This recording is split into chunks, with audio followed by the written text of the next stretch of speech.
So the word on the street is that Las Vegas is the worst city on earth for basketball.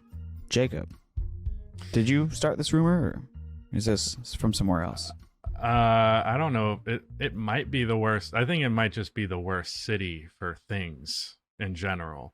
I can't imagine an audience that is less appealing than a Las Vegas audience. It's not a fun one. The fanfare was not there, obviously. The vibes were completely off because of the final games of the Cup. So yeah, fuck Las Vegas is what I'm getting at. Holy shit! Wow. I think the problem that we ran into is that, and I think they highlighted this on the broadcast actually, is that a year ago you had the Lakers playing in the final. Mm-hmm. So it's like even if you're a quote unquote neutral fan, like most people are going to find an interest in rooting for the Lakers or against them, honestly. But last year just so happened, I guess, with the proximity to Los Angeles. Yeah, it's also close. Isn't it like a 2-hour drive? It's 2 or 3. It's not. I mean, the amount of people that just like do a weekend away, they go to Mm-hmm. Vegas for the weekend in SoCal, shit like that, right?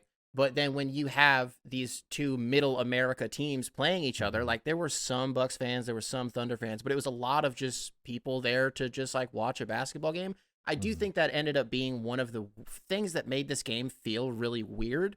Is I don't know if we're calling it stakes because I think people are still trying to figure out how consequential. Alex, I have a question that I want to ask you about this later, but just to stay on topic here, we're still trying to figure out like how much this means to us as fans.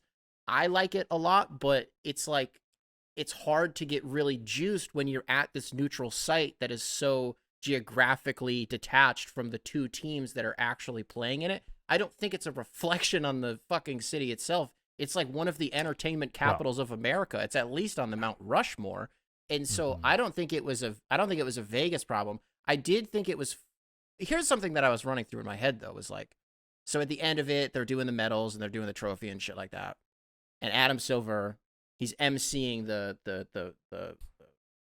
fucking ceremony here. He's like, "Thank you to Las Vegas for being such great hosts."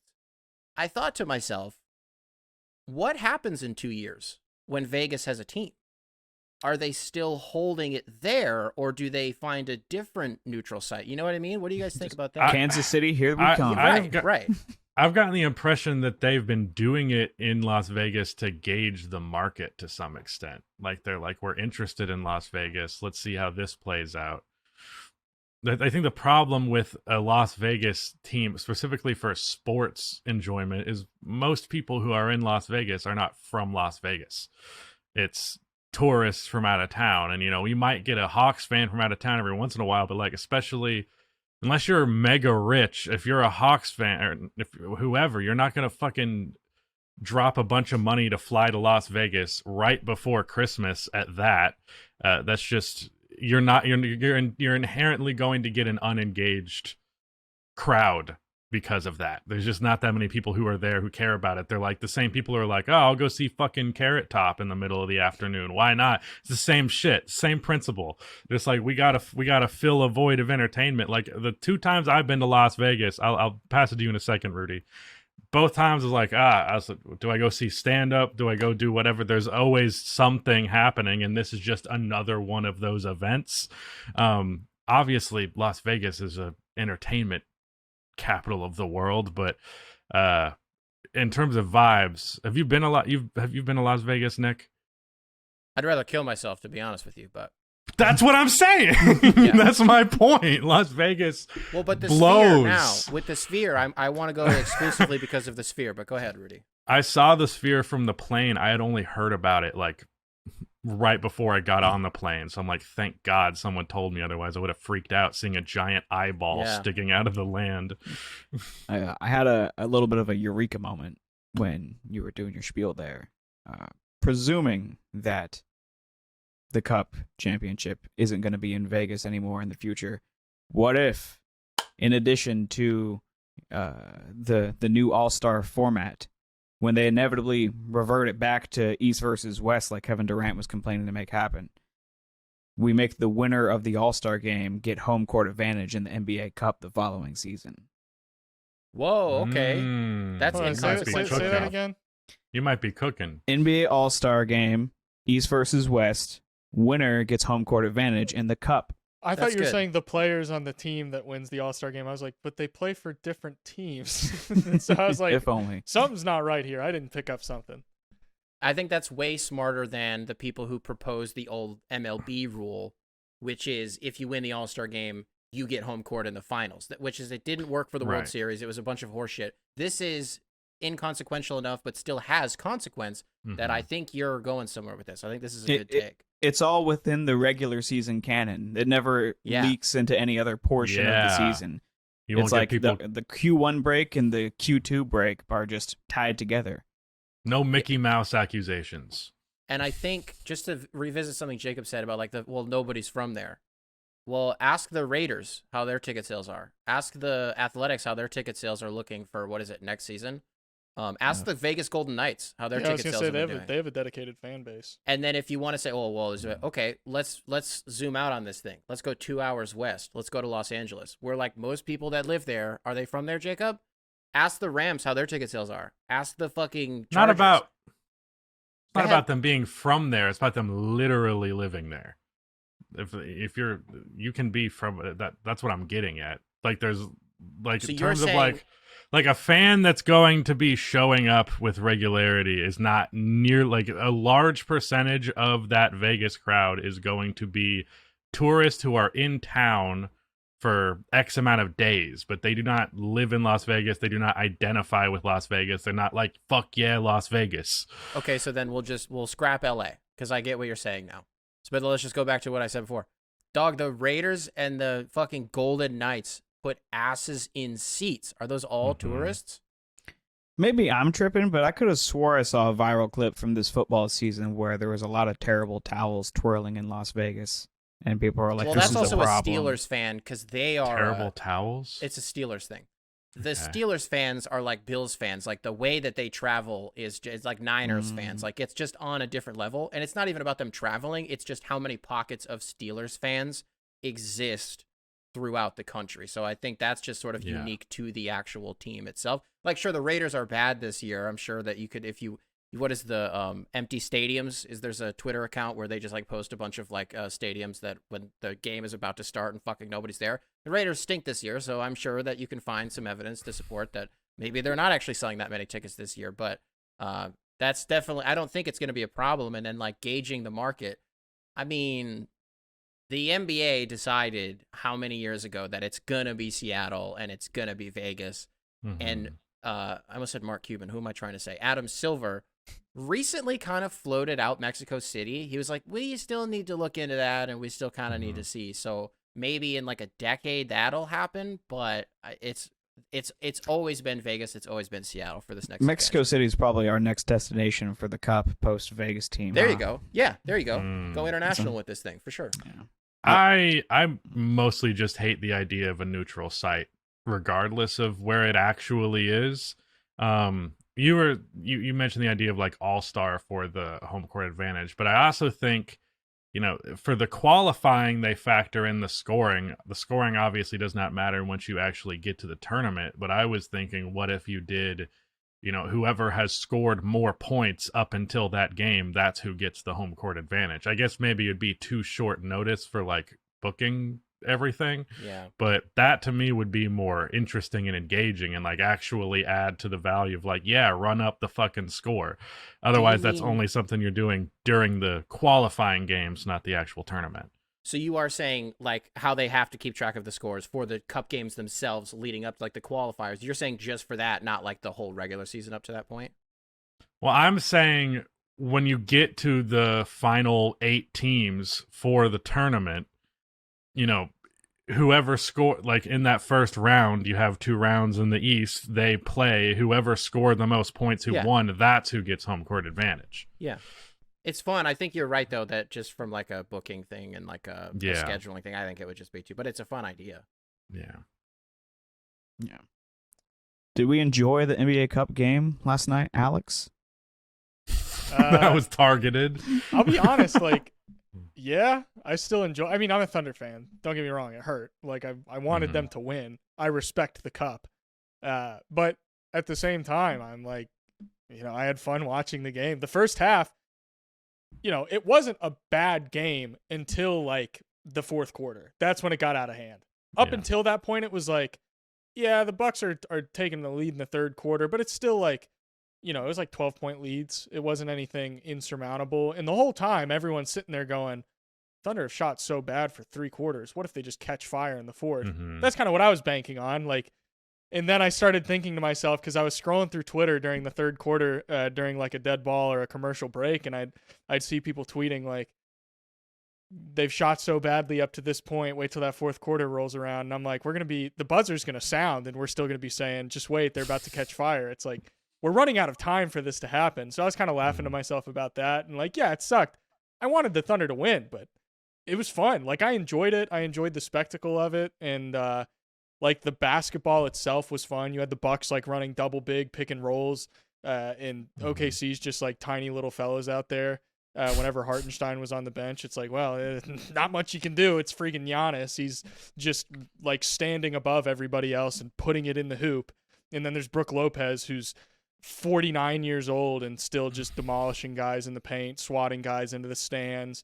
Like, shout out to him. Shout out to the Bucks. I thought this game, like, to see the Bucks do what they did in this game was like, this is still a dang good team. Like, that first 10 games, it might as well have not even happened, because over the past, not even just this game, like throughout the past month or so, I've just been like, this is not just a good team. This is a fun team. Like, they have fun players and the vibes are high. And you had shots of like Thanasis on the sideline, not even on the bench anymore. He's on the sidelines in a courtside seat and he's just like going crazy, and like, the buzzer sounded and like it looked like he was tearing up. I was like, yeah, this is fun, man. I like this. I had a good time. I had a great time last night. My favorite team lost and I still had a great time. So, okay, I said I had a question for you. First, I have a statement and then I'll ask you a question. We don't need to do commentary on my statement. I just want to say it and get it out there. The optics of like Dame with hardware like really fucked with me. Because I was like, wait, it's like Dame with like a championship trophy of finally some won sort. something. Yeah, right. I was never like, happen. whoa, exactly. But the question, Alex, so I'm watching this, and like I said earlier, we're still kind of trying to figure out as fans, because I think seems like the players at this point are doing it for the guys at the end of the bench, which I think is a really, really fun wrinkle to this whole thing, because at least they care, in some way. But anyways, as fans, I think people are still kind of trying to identify what it is that they care about and about this, and if they are going to care about it. So what does it, and I'm not trying to sound like an asshole when I ask you this. I'm asking what it feels like. What does it feel like when your team loses the NBA Cup championship? Is it just kind of like another game with like a little more consequence, or like, what does it feel like? Do you care? So I care in the sense that, like, I want my favorite team to win things. Like, I want them to win as many games as possible. I want them to get as much hardware as possible. Like, you just want your team to do well. So just from that, like, very baseline standpoint, that was enough for me to be like, I care a lot about this, and the fact that they lost, like, really bums me out. I wanted them to win. But from a more, like, basketball perspective, I'm actually, like, I'm not glad they lost, but I think it's important that they went through this, because I think it exposed some problems with the team. And we can sit here and say, if they had Chet Holmgren, those problems aren't as big of problems. They may not be problems at all. I think there is some level of truth to that. However, I saw Alex Caruso turn the ball over by just like, not even making the wrong pass, but like a dude would be standing right next to him, and for some reason he'd throw a 90-mile fastball. 90-mile-an-hour fastball Kenrich at Williams. He just chest. threw it at Kenrich Williams, who was not looking really. Yeah, I know exactly what you're talking about. Yeah, that would happen. I'd just be like, come on. And not to say that Caruso isn't a positive player still, but it's just there were little things like that, like Aaron Wiggins only playing, I think, in the first quarter and then didn't see the floor the rest of the night. I was like, that's weird, because the whole team's kind of struggling to generate offense right now. And the one thing that I know Aaron Wiggins does is just like little random things here and there where you're like, dude, he just hit like a Michael Jordan like fadeaway jumper over like a 7-footer, like crap like that, where it's like, you need that spark. You need something in these pivotal moments where your team's starting to get into a little bit of a hole here. And then all of a sudden you put Aaron Wiggins in and he splits 2 defenders, hits a guy with a nasty spin move and throws it down on their head. It's like, that's the stuff that you needed. And it didn't happen last night. And I was like, what's up with that? And it's not, and you can't say, well, we were riding the hot hand. No one was hot last night. No one was making shots. You got to try something different. So all of that is to say, I think if nothing else, this is a learning experience for the Thunder. I think if you want to go out and get a Cam Johnson now and be a little more aggressive on the trade market, you can say, hey, Isaiah Joe, we like you, but Cam Johnson's a better player. If we can use Isaiah Joe and some picks and whatever money we need to use to match, throw that out there, see if we can get a Cam Johnson. All of a sudden, I like this Thunder team more than I already did. And then I also think like some of it is just, to a certain extent, like just getting used to being in those moments. And I think we sit here and this is the thing that's been rattling around in my head for months now. And I talked about it on an earlier podcast where all fans see is how a possession ends, like what shot a possession ends on. Is it a missed 3? Is it a made 3? Whatever. That's all people are caring about right now. Are you shooting a ton of threes or not? And I look last night and I'm doing a video on the Bucks side of things from this game, and I see all the threes that the Thunder generated, specifically in the first half. In the second half, it was a little bit more slim pickings. In the first half, they were generating good threes. These were open threes. These were threes that were missed for whatever reason. You can call it variance, you can call it nerves, whatever. But you got to be in these moments to recognize if you can handle that pressure or not. And we can argue over the degree of pressure. How much does this actually matter? How much do they actually care? But there was some level of pressure. Like, no one wants to go out like a sucker in this game and get beat by, nearly 20 points. So from that perspective, it sucks to lose. But also it's like, I'd rather lose here than in game 7 of a playoff series. Right. You mentioned Aaron Wiggins. Dog, I almost texted you last night because Mike Breen is like, and Mark Daigneault empties his bench, and I see Aaron Wiggins out there. And I was like, I thought he was like a guy. I was like, that's weird. I was like, maybe I'm just not plugged in enough. I just thought he was a guy. So you affirming that he is actually a guy and he just was like MIA in that game. Okay. So, Alex, you might want to take your headphones off for this. I do have a hater take. Quick little hater take at the end of that game. I was fucking devastated that Oklahoma City cracked 80. I was so excited to watch like a premier team like Oklahoma City get held under 80 points. That final score like it's 2006. The season low is 80 so far. Right. And Yeah. I was it Brooklyn that did that? They said it on the I think it was them or the Clippers. I want to say the Clippers maybe. Yeah, maybe that's what it was. But regardless, yeah, they were at like 77 with like 40 seconds left. I was like, it's going to fucking happen. I was like, there's no fucking way. There's literally zero way. I think it was Aaron Wiggins, too, that ended up fucking it up. I was so mad. And at the end of that game, it was also funny because Mark Daigneault, he empties his bench, as Mike Breen put it, and Doc still has his ones out there.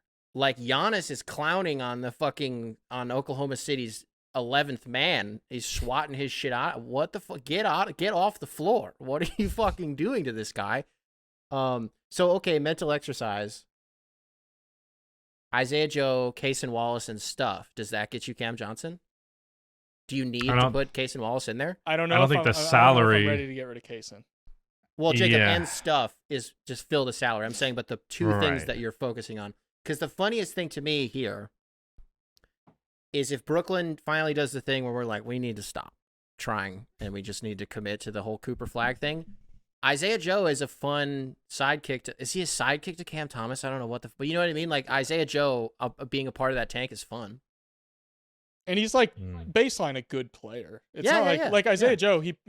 He's a streaky shooter. Sometimes he's hot, sometimes he's not. But he's a good player.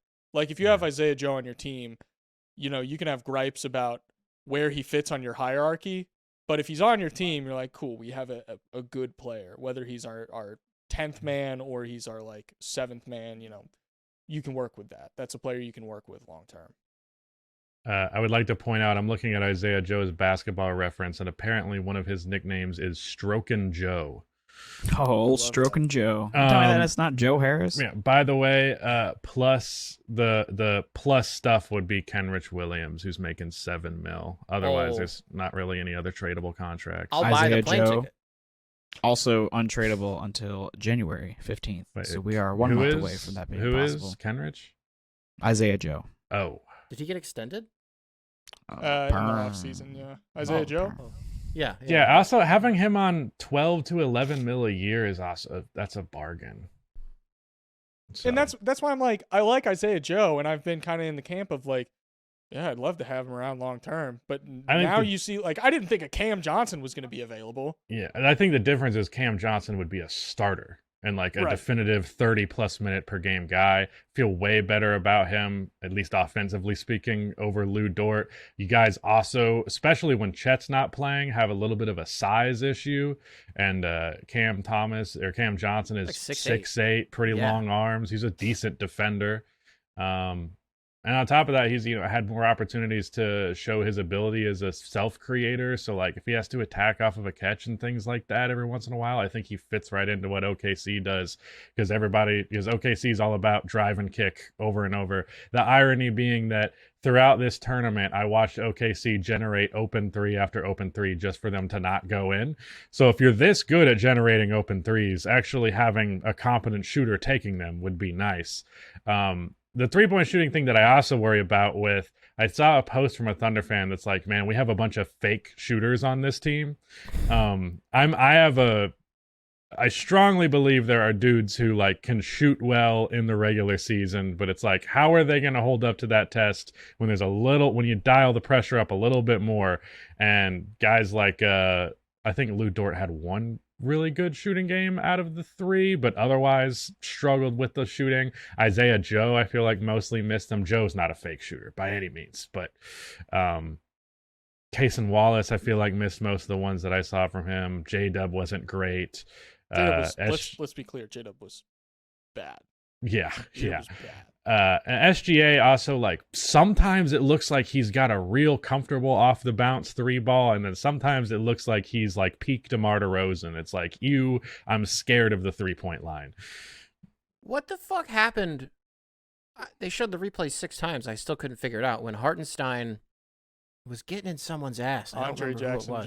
Jr. Andre Jackson. What did he do to Shea? Like So- I closed him out on him in a horseshit way? I couldn't tell. So what happened was Isaiah Hartenstein sets the screen on Andre Jackson Jr. Shea comes off of it going into, I believe it was a mid-range shot.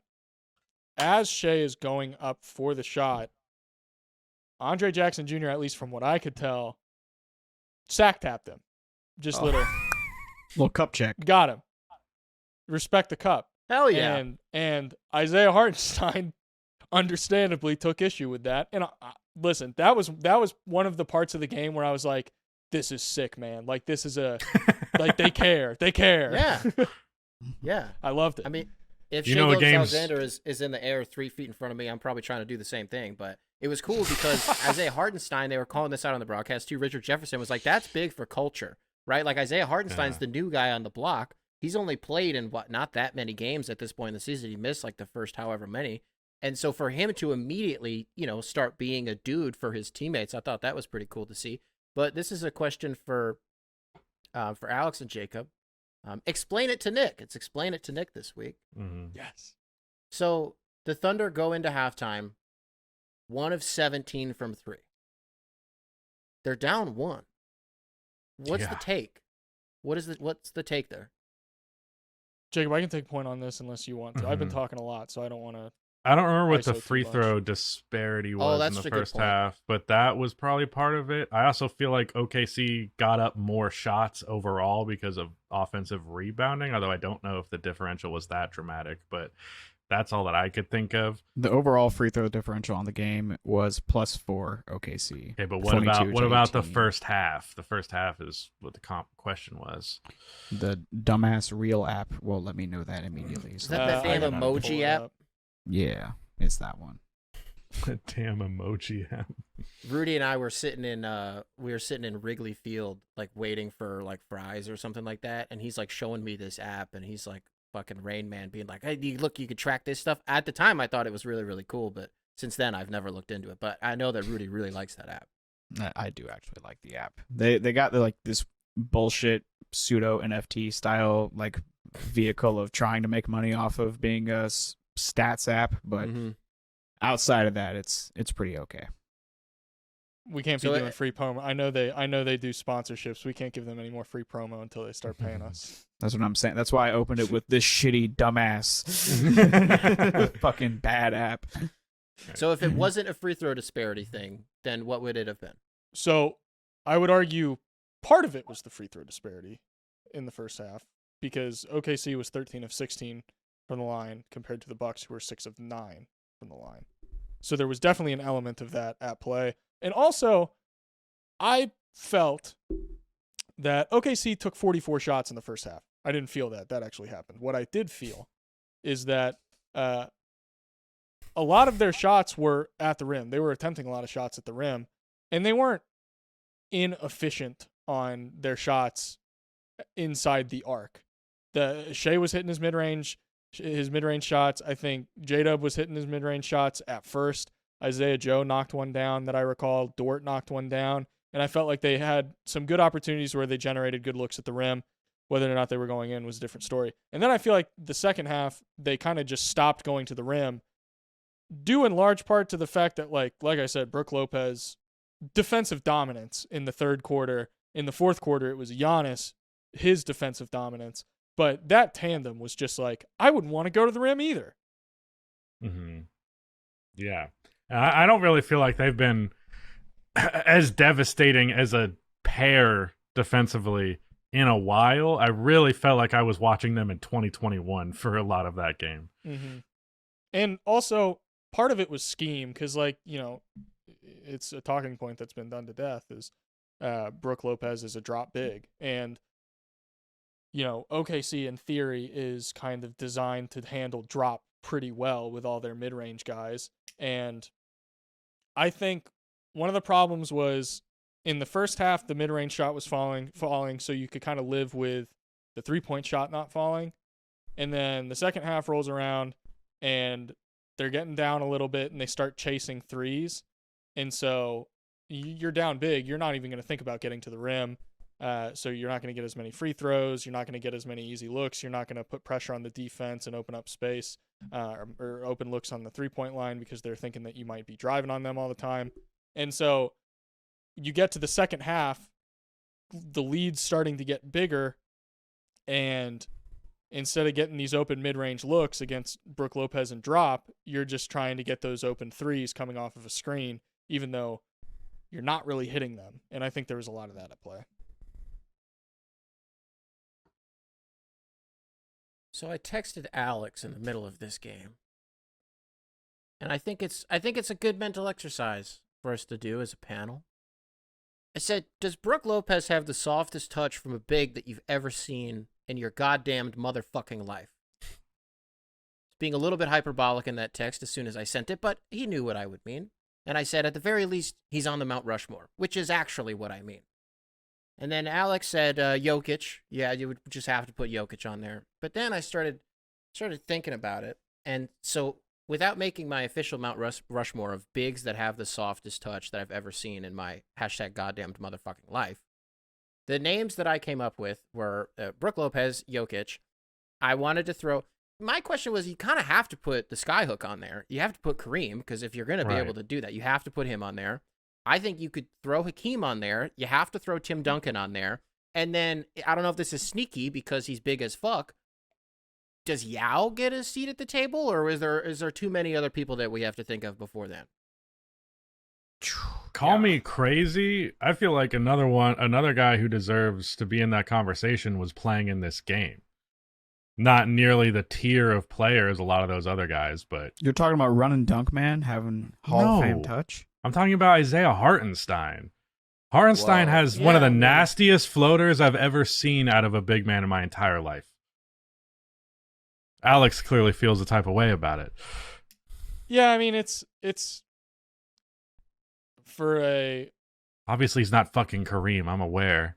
Well, we're talking about Mount Rushmore, Jacob. Are you putting Right, Isaiah right. Hartenstein on your Mount Rushmore? I don't know what's his floater percentage.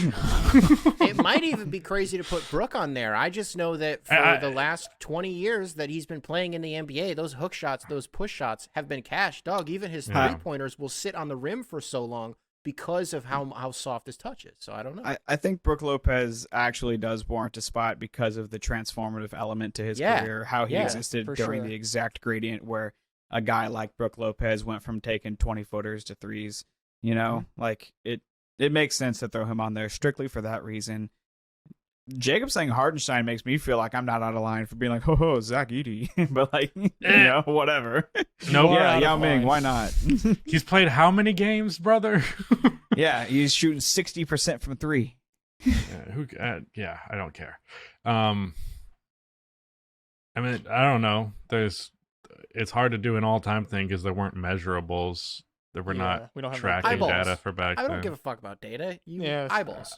I like Hakeem. I thought that was a good shout because also to me, when you talk about touch, like we can get like real granular with it, and like some of that just is shooting touch as a whole. Like if you have good shooting touch, then you're gonna have better touch on like floaters and stuff like that. Yeah. I think Hakeem, like you can look at his body of work as anywhere from like within 14 feet of the basket. His body of work as a scorer, and I think that touch is just legendary from a big.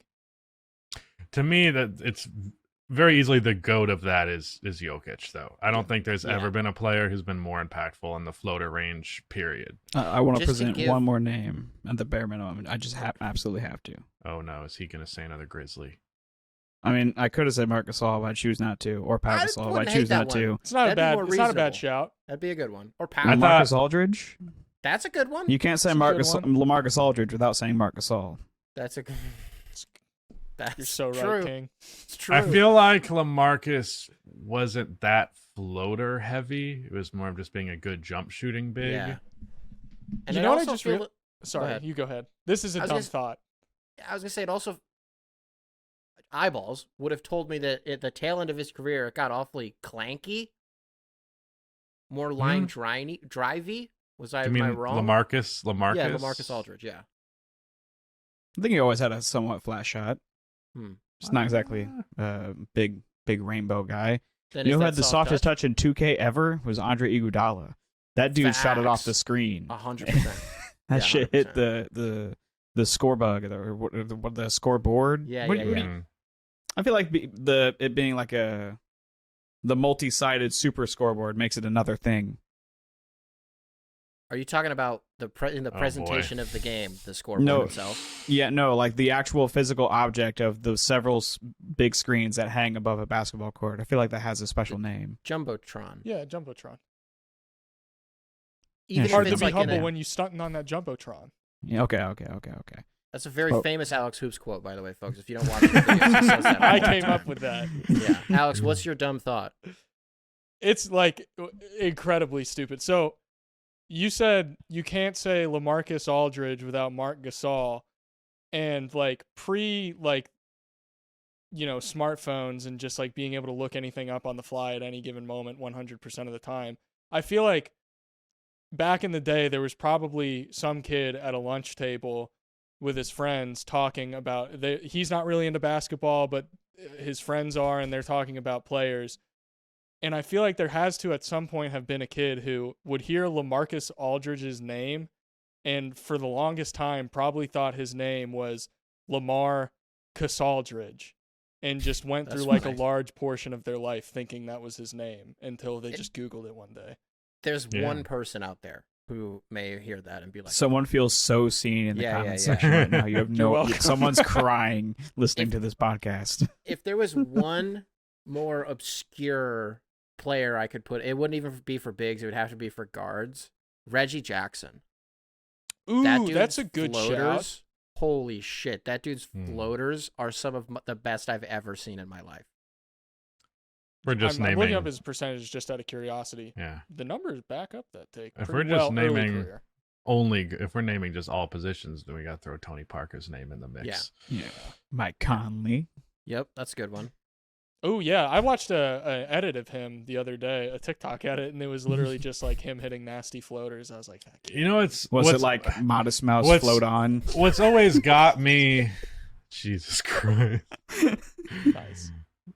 What's always got me about the Mike Conley floater is like, isn't it an advantage to be shooting your floaters with the left hand? Because defenses are far less used to guarding that. So it's like, why are you going out of your way to use the hand that they're like, it's harder theoretically to shoot it with your right hand, and the defense is more used to defending it. So that always confused me. But he is very good at floaters with his offhand. I do not understand how anybody can do floaters with an offhand. That shit, my left hand just has no capacity for some shit like that. I don't want to give some of the listeners Probably. I don't want to give some of the listeners out there some ammo here, but I wear this one. I to this day cannot do a layup with my left hand. I just tried again the other day. I fucking can't do it. And when I was at when I went to the tryout for the damn Motor City Cruise, we didn't do layup lines, but like we did something that adjacent where you had to lay it in with your left, and I just sat out. I went and got I went and got some water. I was like, I was next in line. You guys got this one. Dude, straight up, I was next in line, and I just looked at the dude behind me, and I was like, I forgot something, and I left.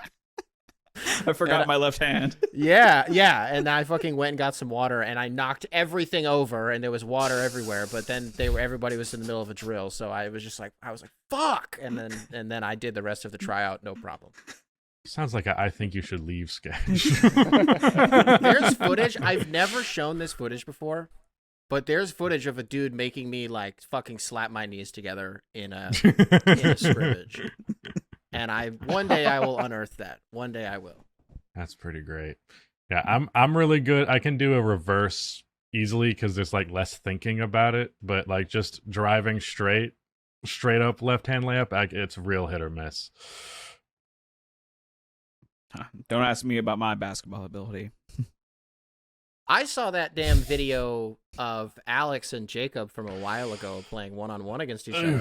And oh yeah, that'll be linked in the description for everyone listening at home. I don't want to spoil it for anybody. I don't remember Jacob scoring. All right, I scored. I had 4 points in the second game and 1 in the first game. Now, yes, we were going to 10, but that's irrelevant. I did score 5 points. Was it all ones? What were you doing? I hit a fadeaway. I had a fadeaway three. From like 30. There was an old man looking down from the banister because of the track around the court, and he saw me hit it and started laughing. I was like, I didn't know I had a fucking audience. I did like a spin type hook. Got him with that. I was really happy with that. Watched the replay about 10 times and pretended that was the only thing that happened. Alex, and what I want to add one more thing. What pissed me off is Alex the whole time was like, I don't know if I'm going to beat you, man. I knew the whole time he was going to beat me. You got hustle. He is I think like a half an inch taller than me. Pretty sure he's got longer arms, way better shape than me. Way more athletic across the board. Bro is running a marathon, I'm pretty sure. Like, what? I knew that's what was going to happen. I didn't know that Alex was that tall. That like totally distorts my image of you. Yeah. How tall did you think I was? I thought you were like my height. I thought you were like 5'10", 5'11". But okay. I remember, just to give the listeners here let me peel back the curtain a little bit into what I know about Jacob's basketball game. When you guys were in town earlier this year, we were talking about hooping because you were going to play someone in a one-on-one or something, and so we were talking about your game. And you said that you were that motherfucker who will just post someone up from the three-point line and then just lay it in. And I said that's bullshit. That's a bullshit way to play someone. It is bullshit. I don't care. I play to win. Yeah, sure. But here's the problem. I'm not stronger than Alex. I'm stronger than most people that I play, but I couldn't bully ball him. So when I can't bully ball him, it's like I have nothing left except for just praying. I'm just throwing up fucking 30-foot fadeaways, and one of them goes in, and that's my scoring. While we're on the subject of just like, hooping, let's talk about some etiquette. what is appropriate if you're running threes, you're doing whatever? What is the absolute most amount of accessories that you can be wearing in an open run? For threes, if you're just running threes, I think there's Sure. a scale. Is there a difference between threes and fives, you think? oh, for sure. Really? Okay, Yeah. let's hear it. So I feel like if you're running fives, like you can get decked out to the nines, like shooting sleeve, Yeah. headband, whatever Okay. fits you, like whatever you got to do. For me, if I know that I'm not going to be running fives, the only thing I'll probably put on is like my ankle brace and my knee brace. I'm not going to put on a shooting sleeve. I'm not going to any of the accoutrements. It's just going to be like the bare minimum. I wear leg sleeves because I don't like my legs. That's the extent of it. I thought that was style, honestly. I thought that Well, was it's just how both. you- I think it okay. looks good, but Everyone I also knows style is born from insecurity. Yeah, there you go. There you go. I think there is a tipping point. I think there is a threshold of accessories where if you reach a certain point, I'm like, oh, this guy is good. But if you go out there and are like Chris Paul with like headband, t-shirt, shooting sleeve, leg sleeves, I'm like, Reggie all right, Jackson. you Yeah. suck. Goggles. You're Yeah. a terrible Yeah. player. Get the Yeah. fuck off of the court. Yeah. That guy's never good. Well, exception. That guy is never good unless they're 45 years old. I was just gonna say, You yep. see a 45-year-old decked out to the nines. Well, they in need that all shit. Dick's Sporting Right. Goods That's gear. like icy hot shit. They need You're it. about to get fried. So like I was gonna say, if you're just going to shoot around and you're wearing anything, you're crazy. Alex, I was gonna say the exception is the dude who's in his 40s and he's wearing like compression socks. And so he's got a little because he's got bit of blood clots. Exactly. He's got a little wrist brace or something. Maybe a little. Maybe he's got wearing a splint between two fingers because the last time he was He's hooping, taped his finger. yeah, If you- he if- jammed his fingers with the ball or something. You don't fuck with that guy. If you see a 5'7" white man with like a copper knee sleeve Yeah. and like the fucking the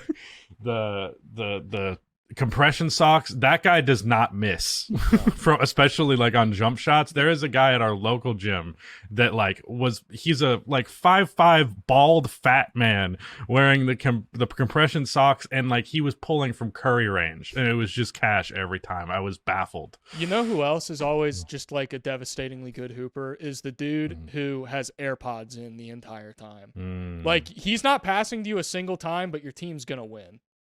I'm going to give this anecdote as quick as I can. But, Alex, unfortunately, I do have some pushback for you because it was me. Oh, I wasn't just wearing AirPods. I was wearing the No. damn Maxes, the overhead AirPods. Like, I really want That's you to bold. know that I'm not listening to you. Like, I want it to be very apparent. The worst part, I've told this story on the Coping Hour. We were playing 12-year-olds. And that's why I was like, I don't do runs. I'm there to shoot around, right? And these guys wore me down, and they're like, come on, let's just go. They were like, just fucking come play with us. Like, it'll be whatever. I was like, no, I'm here to shoot around. Guy, he's like, go look. He's like, look at those. Look at those kids. That's who we're playing. I look over. It's a bunch of like 10 to 12-year-olds. I'm like, word? Like, all right. 12-year-olds are built different in I 2024. said out loud, oh, it's them? Fuck these kids then. So we go over there, and dog, they're doing like TikTok, like Julian Newman shit. And I'm like, Right, what the right. fuck is this? They're running like off-ball actions. They're like throwing some shit up. They're like throwing blood up with their fucking fingers. I'm like, what is this? So we're on like the third possession of the game. I get the ball on the elbow, and I'm like, cash, fucking air ball. And I was like, oh, whoa, I do the thing. Do one of those. Hey, you gotta, as one does. And then, like two possessions later, they swing me the ball in the exact same spot. The kid who was guarding me puts a hand up, sees I get the ball, puts his hand down, takes a step back, goes non-shooter, and I Ugh. bricked the fucking shot again. I don't know if there's a dog. I got in that kid's ass for the rest of the game, and halfway through it, I realized that I was like bullying a fucking club. And I was like, you need to like do some because my son was like 2 months away from being born. So I was like, dog, you need to check whatever this is going on inside of you that you want to fucking kill this kid. But yeah, I made sure he didn't fucking touch the ball the rest of the game. And then when he did, I was in like I wrapped his ass. I was like, you're not like, try to pass out of this. I'll fucking break your neck. And he didn't. And yeah, so I was wearing AirPod Maxes the whole time that was happening. Just Waka Flocka in your ears. Yeah, just, I'm yeah, gonna yeah. kill this kid. It was Lil Yachty. It was Lil Yachty, and I had the noise canceling on, but I still heard him yell non-shooter. I don't know if there's a bigger confidence destroyer in the world than that shit. But simultaneously, I don't know if there's a bigger confidence boost than if someone says non-shooter and then you hit it. Or just faintly through the noise cancellation. Non-shooter. Yeah, that's basically what it was. And then I was like, What? yeah, like, wait, what the fuck did you just say? No, man, that rattled me, and it made me not want to play anymore. And I was like, am I really going to let this kid make me want to go home?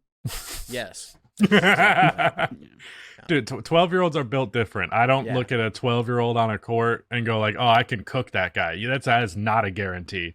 There are plenty of 12-year-olds that can whoop most 20-year-olds grown men with ease. For sure. And then the one part, I'm not trying to keep the story going, but I almost sent one of the kids to the fucking hospital.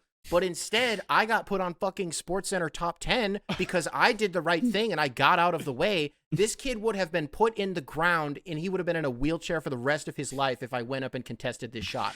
But he cuts to the hole, and I'm like, again, I'm reacting to what's happening in real time. I just step out of the way. I'm not fucking saying this. I don't have to tell you this and make myself sound better because I could have just not told you this. As I am stepping out of the way, he hits me with a he fucking Euros, and all of his little fuckers are like, oh, no. And I'm like, no. Your friend would have been fucking Christopher Reeves if I actually played that, but I didn't. And so now they fucking, I hope one of them listens to this show, and I don't actually, because then they'll just know that it bothers me. It doesn't bother me. I'm not saying it bothers me. That's not what I'm saying. This sounds like a guy who's bothered by what I'm explaining, but I'm not. The other type of hooper that I'm personally not fucking with in any capacity is the guy in Crocs or slides, but Crocs specifically. That's never a rare seen someone one. hoop in Crocs. That's like a mythical pull. Jacob Slides and for I sure. were at the Y not too long ago. Well, I guess it was too long ago at this point. Too long ago. And this kid in Crocs was just by far the softest touch, best player out there, walking the whole time, and just every time he got the ball, he scored. Nothing but net. And from that point on, I'm like, okay, Crocs. That's what I'm looking for. I have one take about like just hooping, and then we can probably move on because we've been on it for a minute. But I strongly believe for regular people, like, we're not former athletes, we're not former Division III, no one's sniffing a pro league, you're just a regular ass guy. I think threes are way more enjoyable than fives. Because the spacing in fives when everybody sucks and cannot shoot worth shit, brutal. It's like you just can't do anything except for, ironically, the spacing gets so bad you can only chuck jumpers, so it just turns into ugly basketball. And I'm not, don't make me play fucking full court. I played full court at, I don't know, never mind. I played full court earlier this year somewhere, and I was like begging them to do half court, but I didn't know anybody else that was there. Yeah. Except for my brother, so I couldn't be the one, you know what I mean? And then I ended up getting hurt, and then I looked like an asshole, and it was a whole thing. But I'm not conditioned. Like, let's just play half court. Yeah. Right. It's like if you're playing full court, you got to play half score. Like Exactly. I'm not doing. I'm good with that. I don't like, for the same reasons that some people don't like full or fives in general, just because like the spacing can be really weird. That's why I don't like playing half court fives, because like you don't get the chance to get out and run and like actually like play fives, basketball. Like it's just jammed up nonsense. Yeah.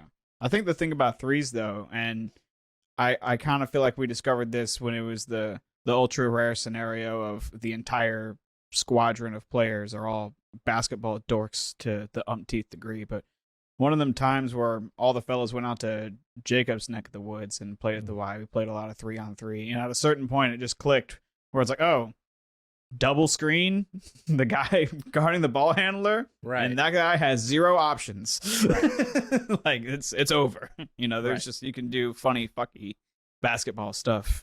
I remember threes. when we were in Vegas, Jacob and I were on the same team, and Jacob, you may end up cutting this out because it's a funny story that doesn't make you look the best, but it's Leave funny. it in.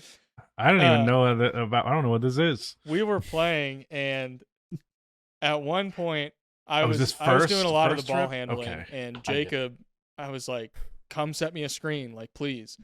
And he like came up and screened, and like the first couple of times he wasn't rolling, and that really pissed me off because like I like scoring, but I also really like passing, and anytime I get to make like passes to a roller, it just makes me feel good. I'm a And pick and Jacob pop wasn't guy. rolling, and he kept I'm a popping, pick and and I'm pop like, guy. Jacob, what are you doing? And I told him, I was like, dude, roll. Like, roll to the basket. Set the screen and Yeah. roll. It's a pick and roll. And he did. And I got him the ball, and he scored, and he was like, oh my Whoa. gosh. Like, it just clicked with me. I was like, yeah, Jacob, that's why 90% of basketball is built on this one play. Yeah. What was funny, the context of that, because you were talking about the first Vegas trip. I thought you were talking about the Yeah. second one. I was like, I don't think anything that I hit one of 3 shots and then stopped playing in that run. You were physically Um, ill. No, I was physically ill the first time, so I was like, oh, wouldn't it be fun if I was stoned playing basketball for the first time? And first game, oh my God, I ate shit. One of the worst performances of my entire life. Next game right after that, I start rolling to the basket, and I think I had like 12 of our 21 points. Like I had one of my best games in a very long time. And then I went and diarrheaed for about 30 minutes in the bathroom. That's the part. Yeah. So I was like, one of the worst games of my life, one of the best. Poop time. I'm out. Oh my gosh. That's What was the original conversation? What's the appropriate amount of accessory? I don't even think that was the genesis of it. One time I played with a dude. At this point, this is just what we're fucking talking about. Yeah. One time I played with a dude who went to Notre Dame. That's not fair. Playing a Literally- real athlete Yeah. is always a humbling experience. He jammed my fingers. It was a whole thing, and I was like, "You're a fucking loser, and you should go play. You should go pick on someone your own size. You're fucking 6'5", Right. and you're playing with a bunch of like graphic designers. Like, what the fuck?" Is that? When you hoop with someone who's even been like 10 years removed from a 4-year Division III college career, you know, like Yeah. the manager at your retail establishment that you work at, you know, like just some absolute horseshit, should not be as good as they are situation. And they just 11-0 you in 2 minutes flat. You're like, oh, this is not easy on any level. Yeah. I am nothing. That's what sucked about the G League tryout is like, you know, maybe I've explained this to you guys before, but like that I learned something that day, that there are people like me and like us who are like, basketball is cool, fun. It's cool to watch it, and sometimes it's fun to play it with your pals. And then there are people who have like hoop dreams. Like that is the shit that they live and breathe, and they would like die for that shit. And it was such like a making that distinction on the fly and realizing that I was the only person in the room of about 150 guys that did not fucking belong there. That was terrifying. And it also, again, made me want to go home. So I guess I can't play 12-year-olds and I can't play dudes in their 20s either. So I think basketball is just not for me. Just gotta put some like touch of gray in your beard and then join a 40 and over league. Oh, there we go. I'm Yeah. starting to get a lot of gray. I don't know if that's a dad stressed all the I have time. it in my hair, but it has not appeared in my beard yet. I think I have like one gray hair in my beard, but I don't know. I have an actually upsetting amount of gray hairs lately because my younger sibling is an early gray, and I'm getting it pretty early too because I already have enough people on the internet saying that I look old. I don't need gray hair on top of that. Is that something that you guys are going to try to die out, or are you just going to roll with it? Because I'm kind of I excited. know- I like it. I know that Yeah. my parents did that for a while, and they told me that recently, and it fucking blew my mind. It's like, yeah, your dad was graying in his mid 30s, but he had staunch black hair. But no, I don't. I don't think so. I don't think a little bit of gray is cool. If I just went outright full on gray in the next couple of years, Just then Taylor Hicks. it might be a different conversation. I don't know who that is, That's but I'm lost on me. I'm Little sure it was American Idol hilarious, though. pop culture reference there. yeah. Birmingham icon. Yep. But Who did no. he lose? Did he lose in the final? We don't need. We don't need to. Do No, this. he won. He Did he won. I win? looked up a picture of this guy, and this is not what I expected. It's like Anderson Cooper. Anderson Cooper. There's the reference for you guys that you'll get. Yeah. So He's okay, also gray. maybe this is a bad question for all three of you because you guys seemingly do not have this problem at all. You guys all have very good hairlines, but once you start getting like bald patches and shit, like are you gonna go to Turkey? Are you gonna get a scalp reduction? Like are you guys sensitive about that? If I get a him sponsorship, I'll address it when the time There you go. arrives. But I'm like, if I gotta go bald, I gotta go bald. I don't care, man. Like it's hair. I don't care that much. I kind of have fucking phenomenal hair genetics is the thing. Yeah. Like my grandfather, when he died, had a full head of hair, like not even patchwork in there, and he's like 78. My dad's just started to thin a little bit. Like a little bit in the back, and he's in his 50s. So I'm like, I'm good. At 50, once I'm 50, I'm not really going to give much of a fuck about what I look like anyways. So I'm not going to bother. If I was balding in my 20s, that'd be a different conversation. Yeah, man, I'm screwed. Go ahead, Rudy. I could see a world where, like, if I had fuck you money, where, maybe I would consider it, but otherwise probably not. I'm just going to have, like, ridiculous widow's peak my whole life. This extra widow's peaky recession right here, I swear to God, is like some form of scarring or some shit from when my ex gave me a haircut one time and just like clipped me super low and like against the grain right on my hairline. I was just like, what the fuck are you doing? I didn't know that I needed to provide such detailed instructions on how to buzz off my hair, but apparently my hairline will never be the same because of you. That's something that I'm very, just in that same vein, Rudy, I'm very fortunate to be able to tell you guys this and know for a fact that it's true. I have not paid for a haircut in probably over almost 15 years because my mom would always just do it. And then I made sure that, not that I made sure like I had a fucking checklist, but like my girlfriend, if I need my haircut, I'm just like, hey, I need you to cut my hair. She's like, okay. She's not a fucking esthetician, but she knows how to cut my hair. And then there was the one like year where I was bald. I just shaved my head, and that was easy. That's easy maintenance. You just that was an do it era. yourself. Yeah, dude, it's crazy to look back on that. There was just an entire year where I was just like, fuck it. I went like full Britney Spears and just was like, I don't need hair this year. I'm fine. It's also a little bit of like trying it on, because I'd always wanted to do it. Yeah. Yeah, and I was just like, it makes sense that I'm just gonna go. Actually, yeah, calling it my Britney Spears era is probably the most quantifiable way to quantify. I gotta say, I don't really fuck with making fun of people for balding. To be honest, like it's so commonplace that I don't understand why it's like, oh, you fucking bitch, your hair is receding. It's like, yeah, me and 50% of other men. Well, that's just like really beauty mean. standards. Just It to, is, but people do it all the goodness. time. I think a lot of people feel more comfortable insulting men's appearances. Men's rights is what I'm getting at. We are an oppressed group. Yeah, I think you might be onto something. Let's unpack that in the next I episode. think technically we're a global minority. You know what's crazy is if there was ever a woman president, aren't you guys worried that the woman president would wake up and have a bad dream about the country and then not want to talk to the rest of the country for the rest of the day because they had a bad dream about us? Just what's the woman president gonna do when she gets on her period? Yeah, and who's gonna feed her husband? Wait, what? Wait, walk me through that one. What? Who's gonna make her husband home cooked meals? She's gonna be busy. Oh, okay, yeah. Right. Just lean in harder and harder and harder until we're I was like, full. this is just getting worse and worse. The one that always makes me laugh, the one that I always think is funny because people are fucking dead serious, is they're going to start wars. A woman will start wars. Men have never started a Exactly. war. Men Men like hate, gloriously peaceful creatures. hate wars. Yeah.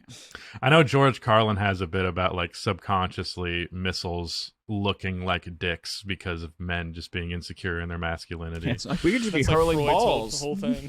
Yeah. It's all But it's penises.